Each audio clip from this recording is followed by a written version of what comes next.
Hello, everyone, and welcome to a new podcast from Wake Up Theater. Today we will chat with Natalie Bury, a professional dancer, choreographer, and actor. In addition to her training in classical ballet and contemporary dance, she has also studied acting, classical singing, and the martial arts. She often dances herself, and her choreographic work, which have been shown at international dance festivals all over the world. With that, let's get started.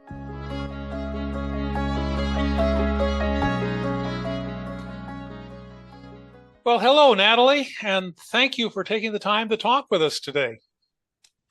Hi, Raja. Looking forward to the interview. You have such an impressive resume, and I only mentioned a small part of it in the introduction. You were clearly born into a family of artists, with your mother being a prima ballerina. What role did that play in your choice to study ballet? Did you always want to be a ballet dancer, or did you have other ideas when you were younger? Well, I actually had completely other ideas. For me, it was when I was a child, it was, like I said before, nothing special, because my father was a makeup artist. My brother was like a child acting star, my mother ballerina. So it was nothing exciting or special, to be an artist. It was more for me the opposite, because I could see from very early on the struggles, the fact always to be seen, always going for to be perfect in your art, and that was kind of not really relaxed for me. So I actually wanted to be a surgeon. A surgeon? Wow. A surgeon, yeah. Yeah, I wanted to do something completely different than all the others of my family. Yeah. I was quite rebellious, I would say. And also, of course, if you have a mother who is like that beautiful and that perfect in my eyes, she was, yeah. I was absolutely sure that I will never be able to be like that. I was wild, I was rebellious, I was not really elegant. I loved food. I was a little bit puffy also. I was just not what you would expect from somebody who could become a ballerina. And yeah, so first, I was absolutely not interested in that. Yeah, I was against it, actually. Yeah, so yeah, but of course later on, the thing completely changed. And then my mother was for me a real inspiration, and also like kind of a role model. Yeah, but not in the early years. In the early years, it was clear I don't want to be an artist actually at all. Well, it's interesting that you actually focused on acting and singing when you were younger. And then something shifted for you, I think, around the time that you studied martial arts, and you discovered something about the value of discipline that was demanded by ballet and being successful, right? Why don't you tell us a little bit about this insight that you got from what some people might think is a little unexpected, martial arts? Well, maybe the root of this was that from my childhood on, in my whole upbringing and everything, it was kind of, I saw myself as a warrior. I don't know. I kind of wanted to see myself as a warrior. I found the fighting, or the fighting in a interesting. Yeah, I couldn't really describe it first. It was just a feeling and an interest, and I have always been very physical also. It was always when I was a child, the people already told me, oh, you must be an actor, you must be a dancer, you must be this and that, because I loved movement, but I wasn't really aware of it. I just did it because that's who I am. Sure. And so I kind of was always interested in movement, and I thought in Kung Fu I could live my warrior self and my passion for movement. Okay. And so I just tried it, actually. I just tried it. But you discovered something about the importance of discipline when you were doing that, I believe, right? Yes. Yeah. It was more about that I learned through Kung Fu, and of course also then ballet, that I can only, I was confronted. Kung Fu actually means Gong Fu, which means hard work. Mm-hmm. Yeah. So in a physical sense, hard work. And I kind of found out that when I want to grow in what I am doing, which is not only in Kung Fu like this and not only in ballet, it's in life like that, yes, which I did not know at that point of time, but now I do, is more that I found out about my own limitations. And through the hard work on my body. And I found out that the harder I work, the deeper I actually get to know myself. I get to know my limits. And by doing this in a disciplined way, I kind of grow. That's a little bit the idea about the moment you fail, you can grow, And so it was for me like this with Kung Fu and ballet. I learned that I have to put myself in a disciplined position to actually get to know myself better. And by getting to know myself better, by going through discipline, which I kind of can explain, you train for 8 hours. You feel exhausted, you have pain, you have the feeling I cannot go on physically. You tired. But if you work with discipline, you can go over this limit. Yeah. And by going over this pain, or this, I call it pain, you kind of get to know yourself better, and you can develop somehow tools to get deeper to yourself. How can I handle this? And by doing that, you can grow in what you are doing, Kung Fu, ballet, or whatever it is. So discipline is actually just a tool to get out of your comfort zone.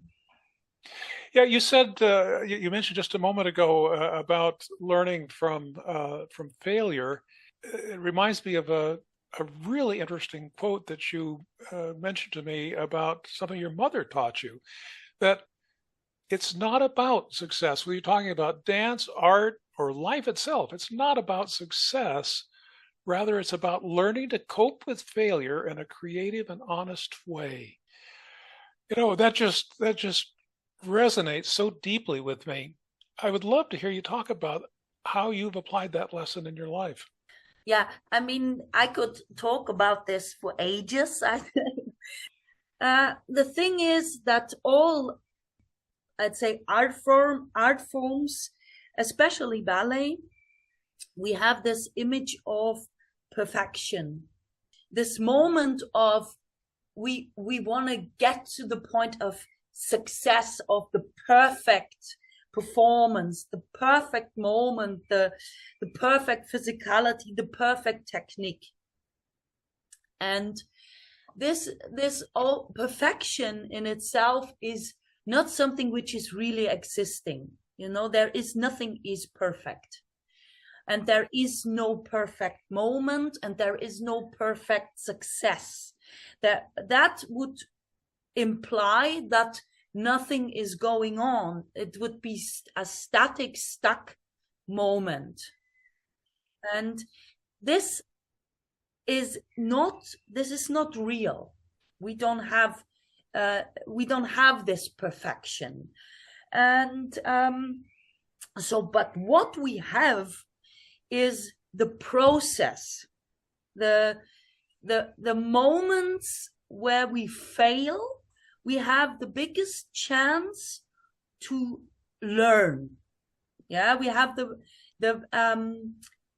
moments where we get aware that perfection doesn't exist, and that the moment of the failure is, through self-reflection, actually the success.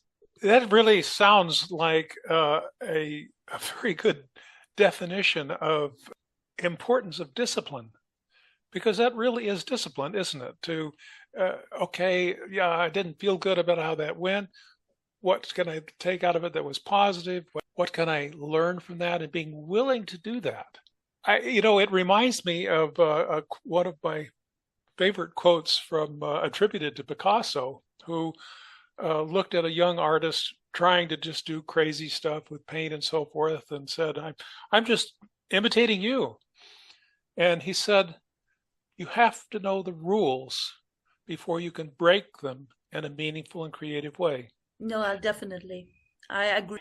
I do agree completely, but that's what I mean with self-reflection and limitations. You have to get to know your instrument first. The instrument in the sense of the body, the mind, the soul. You have to train. Train is maybe the wrong word. You have to experience your own instrument first, and you do that by learning techniques through discipline, and then you can, at a certain level, kind of go to the freedom, because it's already there. But you have to go through this process. You can call it, you have to learn the rules first. It's like in jazz music. You have to first learn the harmony, the technique, everything. Then to get away from it, to do free jazz. You have to know what you are dealing with first. And this is the thing, what you are dealing with yourself. And you only get there through the discipline. You only get there through experiencing your own limitations. Yeah. Sure. And to learn that there is no perfect moment.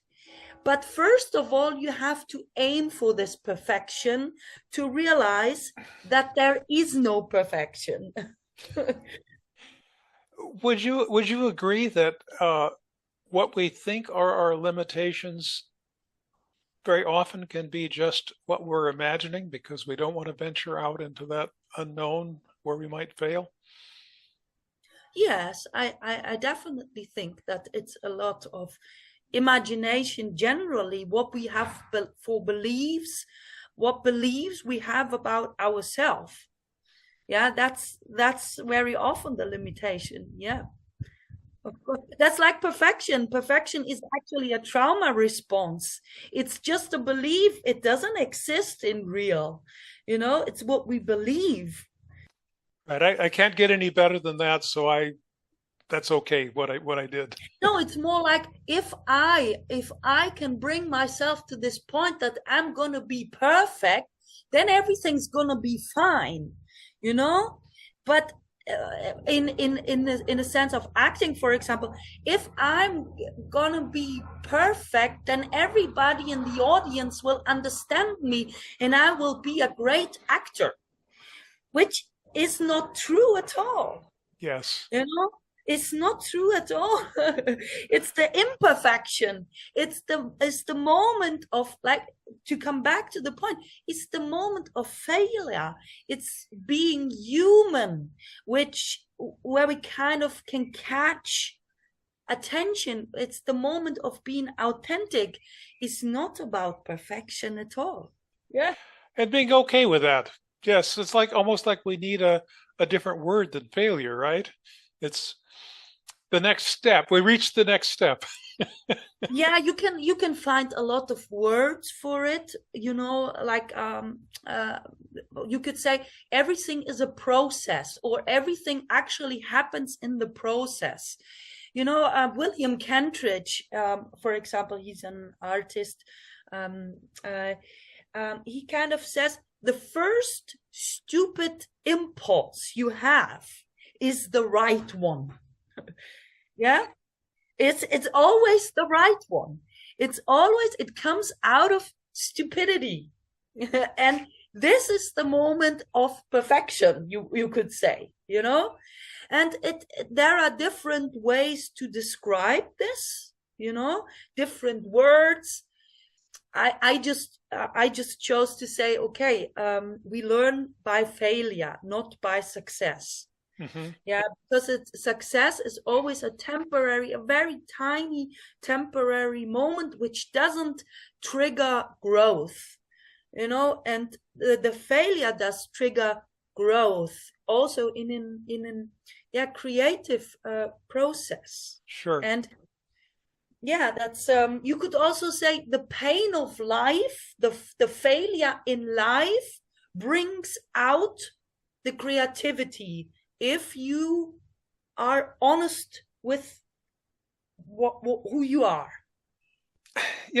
Many of us who are amateur actors, and I'm speaking for myself, but I think for most of the others that I know at least, would wonder why should we invest the time in learning about our movements and the connection to our bodies through dance. And yet, if I ask this question of an actor who has practiced dance for an extended time, they will just kind of look at me as if I just asked them why it's bright in the daytime and dark at night. It's like, well, isn't it obvious? You started with acting, moved into dance, so you've actually walked this path. Maybe you could just talk a little bit about how this sunshine of dance, if I could use that expression, to help us more authentically connect with the audience. Yeah, first of all, as you mentioned, that people who do dance for acting, why should we do that? Yeah, or why should we do something? I mean, that's actually clear, because the body is not a separate entity from our thoughts, from our feelings. It's all one thing. It all goes together. It's one organism. And like in therapy, somatic experience, for example, they go over the body first. They start with the body to go into deeper, into the soul, let's say, to go to deeper areas. But it's the same here. My body is a part of the instrument, and I can learn through dance or through movement to connect. To connect my thoughts, my feelings with my body. To make it one whole thing. To be able to express, not only in words or not only in one area, to be fully, to have a thought or a character or a feeling, and this is also expressed in the body. But first, I have to know my body. I have to get this connection to my body. Yeah, it's like a friend. You know, you talking in your inner voice is talking to your body. Hey, how you doing? What? And through learning dance or going into this, I kind of establish a conversation to my own body. And the thing is, I cannot have a conversation to an audience if I don't have a conversation first with myself. There is this, you can say, you can only meet people as deep as they met themselves. And this is very true also for acting and everything which is physical, because you first have to know yourself with the body, yeah? And then I can talk with my body also to the others. If I don't know myself, I don't know what I'm doing, I don't know what I'm feeling, I'm not connected to this instrument, yeah? I cannot transport the message. I have no idea what actually to transport, what actually for feelings I want to create in my audience. And so that's, and it doesn't matter if it's amateur or professional. In the end, it doesn't matter. It's if you want to get to know yourself better, and if you want to understand better the effect we have on others, yeah, then you gotta practice through dance or through movement and through failing. Yeah, right.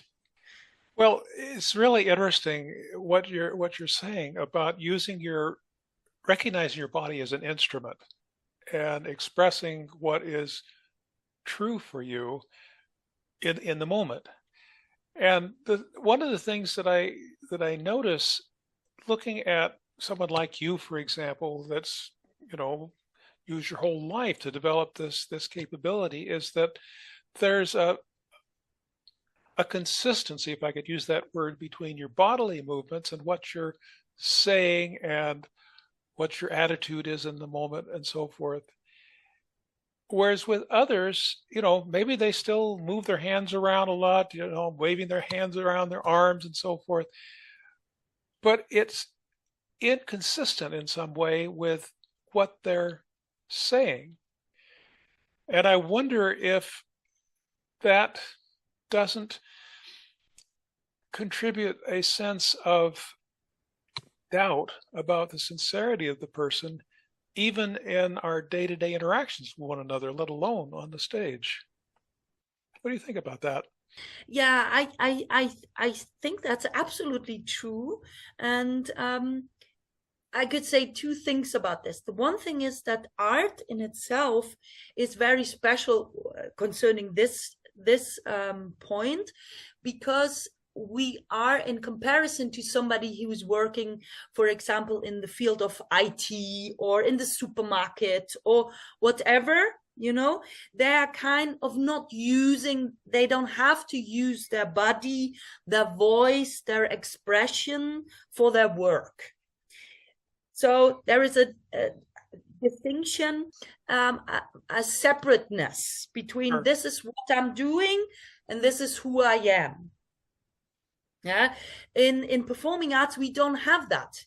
This, in the best case, this is who I am. What I'm doing is who I am because I'm doing it with what I am. So I sing with my voice. I move with my body. I move with my thoughts and my feelings. And so it's nothing outside of me.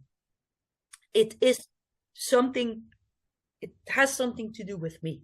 So back to the idea of the instrument, that of course is special in this in the performing arts area. But even though a lot of people don't want to or are not capable to be willing to be something they don't want to see that they are. uh, I mean, it's like hiding in front of yourself. Or maybe hiding behind the mask that you project of yourself. Yeah, hiding behind something I imagine I am, but that's not really who I am. In the way our body feels, if I can connect to my limits again, if I can really connect to what I am and what I am not, and I can manage not to hide, then a certain flow, let's say flow, between who I am inside and who I am at the outside can come up. But if I'm pretending, it's kind of like completely separate to what I really am. Yeah, it's the same thing like with perfection. It's something, a thought about us, but not a reality. But the body is a reality, and you cannot deny it. Yeah, but we try to kind of deny it because it's painful to accept the body we have or we don't have, or the limitations we have or we don't have. You know what I mean? So it's all about accepting, actually. Accepting and being brave enough to let it come to reality, to let it come to the body, and without being ashamed. Well, interesting that you speak at length about limitations and so forth. Certainly some of us, like me, will be bringing older, stiffer bodies to your workshop. What would you advise us, particularly those who are attending your workshop, to what kind of exercises, stretches, things about just simply taking care of ourselves in your workshop as well as in our life to maximize the value of our time with you? I would say you can prepare the best by not preparing. Yes. I think the best is not to prepare. Because I have to say, we are not, even though I'm a professional dancer, we will not go into what you actually would understand and dance. We will not go to ballet forms or contemporary forms. We will not do steps or forms in the sense. We will more explore what we just spoke about all the time. How do I connect in my body, with the movements I'm doing? How can I be the most authentic in my movements? That's more what we will do. It's much more, it's movement orientated. It's really like, how can I use that also for acting, also for my own life, also for dance, then in a further step.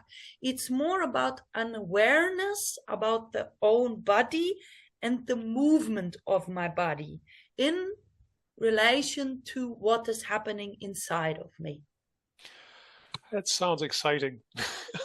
Natalie, thank you so much for your time and insights. There's so much that you've spoken of here that is worth thinking about. And anything you'd like to add before we wrap it up for today? Well, maybe just to say in the end, you can always find 1,000 words, 1,000 approaches, 1,000 definitions, techniques, knowledge. You can have all of this.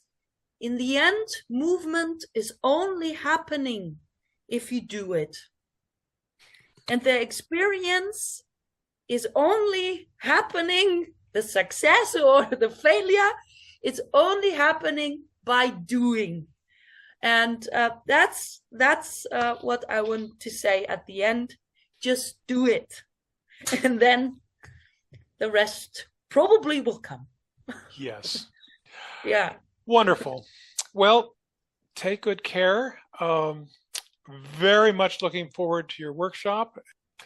Thank you as well, Roger. I'm looking also forward to the workshop. Well, that's it for today. Natalie will be leading an acting workshop on exploring the power of authenticity and movement to more fully develop our character's connection with our audience. For more information, please visit our webpage by clicking on the link provided in the text below. Comments and suggestions are always welcome, and like our webpage to be informed of future podcasts, workshops, and other theater activities. Have a great day and evening, and until next time.